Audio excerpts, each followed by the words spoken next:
见到李长寿，掌门大人微微一笑，嘴边竟然有一丝鲜血滑落。李长寿也被吓了一跳。啊，掌门，小问题，不必担心，只是些元神创伤，已经服用了疗伤灵丹。掌门季无忧擦了擦嘴角，轻轻吐纳，稳住了自己的伤势。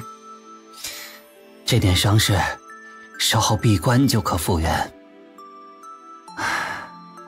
长寿是吧？拿着，贫道等你几日了，只是为了给你此物。这位季无忧掌门在袖中摸出了一只玉瓶，用仙力轻轻推到了李长寿的面前。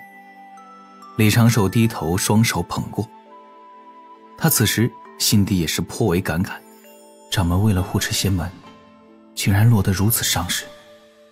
此前还评价说掌门的神通太水，本领稀疏，当真是……李长寿心感惭愧，对这般拼命护持门内的掌门，心底实情实意的存有感激。掌门，您有伤在身，还请早日闭关疗养。您为护持门内，力战外魔，当真辛苦了。小问题。季无忧笑了几声，面色有些尴尬。其实是前几日，贫道得了开山祖师传下的一门窍中养先天气的神通。贫道这几日试着修行，有些操之过急，一不小心被自己震伤了元神。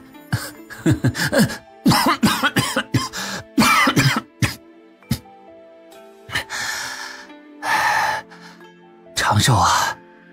季无忧淡定地擦了擦嘴角的血，看着李长寿手中的瓷瓶，目光略带犹豫，还是言辞委婉的道：你手中之物须得好生拿着。你可知咱们渡仙门道成师祖，也就是贫道的师父，乃人教所属昆仑山清德仙神渡恶真人。这瓷瓶就是咱们人教的一位大前辈、大高人托道成师祖转交给你，说是要与你了断些许因果。此事贫道也不好多说，但这也是你的缘法，里面的灵丹须得善用，明白了吗？弟子明白。李长寿心底一阵恍然。去吧，记得此事就好。你修为和资质都还不错，今后渡劫成仙了，就在门内安心修行。季无忧摆摆手，李长寿躬身领命，退出了这处小屋。还没有完全关上门，李长寿又听到了一阵剧烈的咳嗽，以及噗的一声似乎是喷血的动静。嘴角抽搐几下，李长寿掩好木门，就当什么都没有听见，转身朝着殿门而去。掌门最后一句话其实是给他一颗定心丸。渡仙门每200年招纳一批弟子，在招纳下一批弟子前，会给这批弟子一个选择，可以继续留在门内，也可以外出修行，去外面闯荡。掌门话中的意思就是，只要李长寿安心修行，今后渡过成仙劫，在门内的待遇就不会太低。离了殿门，李长寿的心神已经再次安定下来，还好只是虚惊一场，他的修为并没有暴露。季无忧掌门身为一门之主，会特意关照他一个小穷疯的弟子，只是因为他手中拿着的这只瓷瓶，若是所料不错，这是玄都大法师赐下的，要了断的因果，就是上次月老找他的那件事儿。玄都大法师和月老到底对我的姻缘离人做了什么？李长寿看了眼瓷瓶中的灵丹，先不说这灵丹如何，这瓷瓶就非普通法器，除却可以保持成丹的药性，还有稳固丹药、防碰防撞的效果。心体分析了一下这枚六转灵丹的药效，嘴角一阵抽搐。培元固肌，稳固元神，增强先天阳气。哈哈，能看得出来，这位人教首徒的炼丹水准相当的厉害。毕竟六转灵丹级别的补阳丹药，那可不是谁都能够随便拿得出来的。哈哈，那这个丹药还是给师父用吧。毕竟是六转灵丹，忽略掉增强先天阳气的作用，还可以稳固元神，对师父这般灼仙有十分裨益。只是这丹药总归是会对男炼气时的身体产生一些不可抑制的影响。劝师父找一个师娘，如果只是因为一颗丹药也没什么必要啊，不如就把这颗丹药作为师父找到道侣时的贺礼吧。嘿嘿，李长寿微微一笑，将瓷瓶收起。离渡仙殿稍远，李长寿才慢慢地放开仙石。师妹还在九师师伯那儿呼呼大睡，只是她束腰上绑着的口袋在不断地扭动。啊，师父醒了。李长寿连忙驾云赶过去，后面如何跟师父解释，他已经想好了说辞。路上，李长寿路过百凡殿附近，朝着百凡殿殿前看了一眼。在一片树荫下，有2座石碑已经被立了起来，一面记下了渡仙门突遭大劫，门人力战护持山门的过程，另一面石碑上写上了在此战中陨落的渡仙门仙人。一个门派的安稳，其实就是靠门派内每一个炼气士去维护，去维持，自己的窝自然要自己守护好。然而李长寿很快又看到了，在2面石碑的对面，殿前广场的另一个角落，那里有3具刚被放好的石雕。左侧是一个身段玲珑、面容俏丽的女仙，居中是一个面容中正、卑贱男仙，右侧是一个扛着大斧、龇牙大笑的壮汉。看着这壮汉的雕像，仿佛还能联想到当日他那不标准的语言。这3座石雕颇为传神，制作石雕之人精准地抓住了每个指导人的神髓。3座石雕两侧还有2只树牌，上面写着人族义士千古，渡仙永世敬仰。前方还有个小香炉，插着3柱长燃香。李长寿禁不住揉了揉眉心，就当没看见，赶去师妹身旁。现如今渡仙门正追查血纹傀儡的来历，以及这几位义薄云天真道友的根脚。追查前者自然是为了报仇雪恨，追查后者倒是为了做一些弥补，给3位道友的亲友一些好处。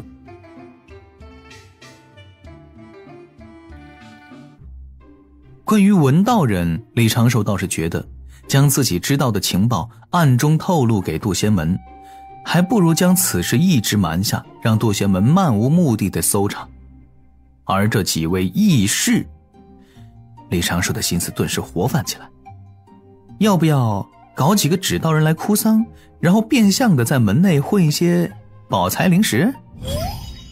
李长寿随之一笑，打消了这个想法。这一战让他清晰地认识到阵法的作用，也有了更远更大的规划。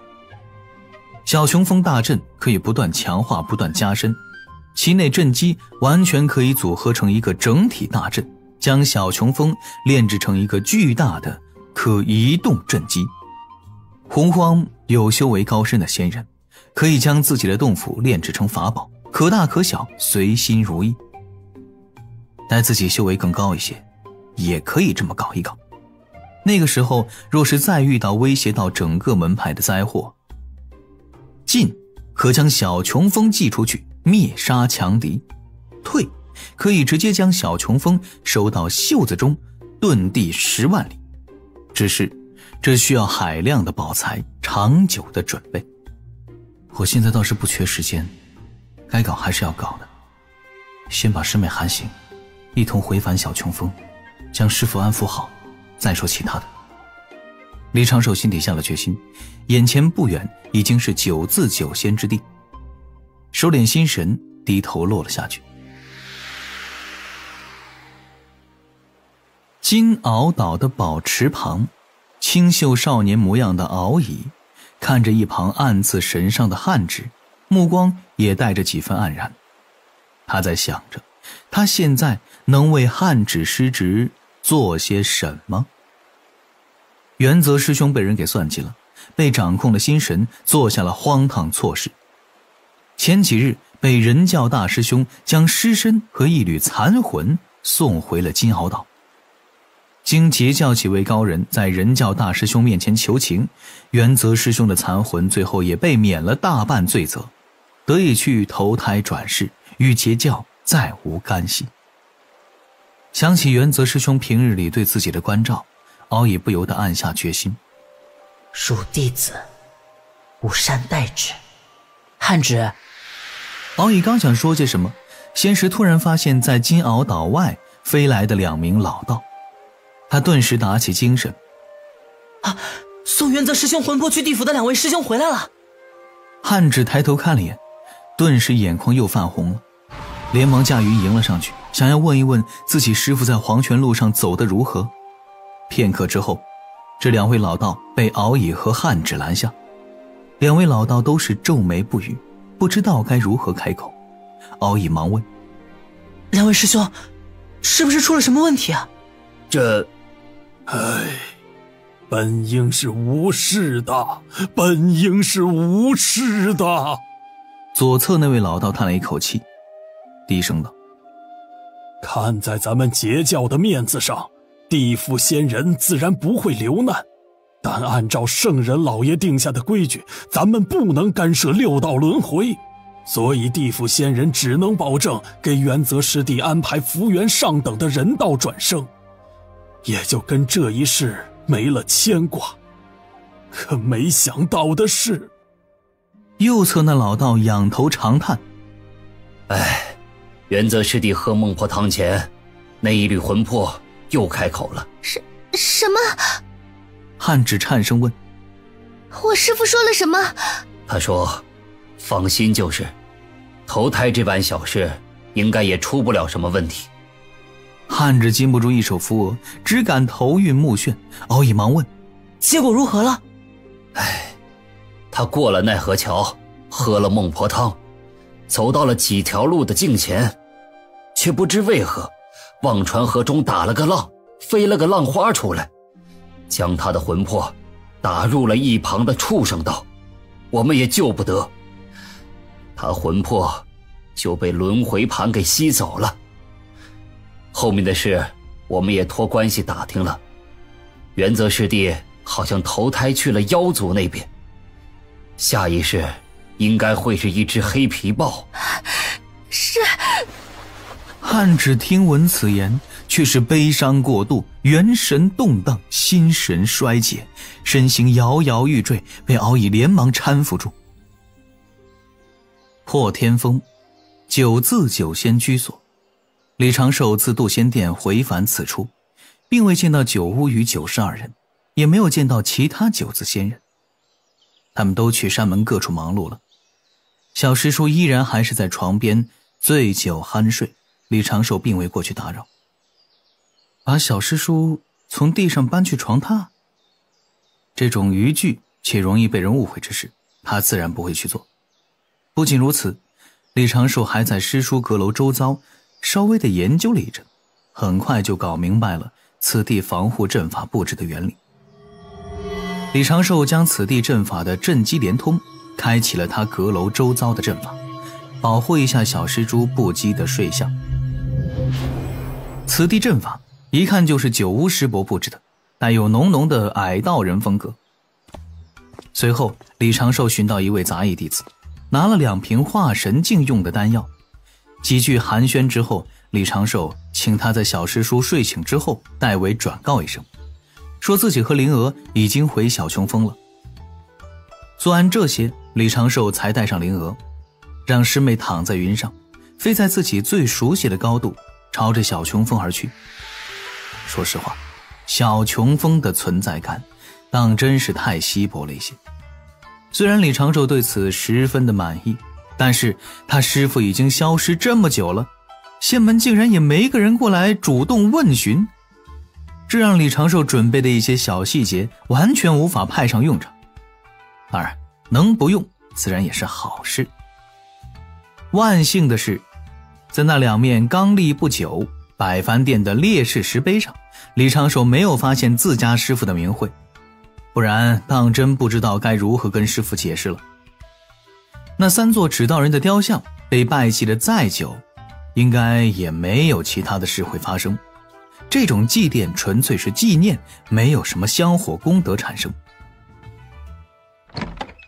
回了草屋，李长寿先将灵娥喊醒，师兄妹2人商量一阵之后，决定按照此前定下的第1套稳尸计划行事。李长寿躺回自己床榻，嘴唇干瘪，双目无神，眼底带着几分对世间的留恋。兰灵娥跑去自己师父的草屋，跪坐在蒲团上，将师父给放了出来。哼，谁敢暗算贫道，看法宝！嘿！齐元老道跳出口袋，举着拂尘朝着四周怒目而视，低头就看到了地上正跪着的小徒弟。灵娥眼圈一红，轻轻咬了一下嘴唇，暗中掐了一下大腿，还用了几分真实的修为。师父。齐元一愣，随后便想起了此前自己就是被2个弟子给迷晕的。仙时扫过，齐元顿时看到了躺在隔壁草屋中的大徒弟，忙问：灵娥，你这是怎么了？你师兄他怎么了？师父，此前有大批妖魔侵犯山门，师兄担心您会冲上去跟妖魔拼命，就和弟子一同将师父迷晕收走。师兄在这场大战中……灵娥还没有说完，齐元就连忙跑过去，到了李长寿的床边。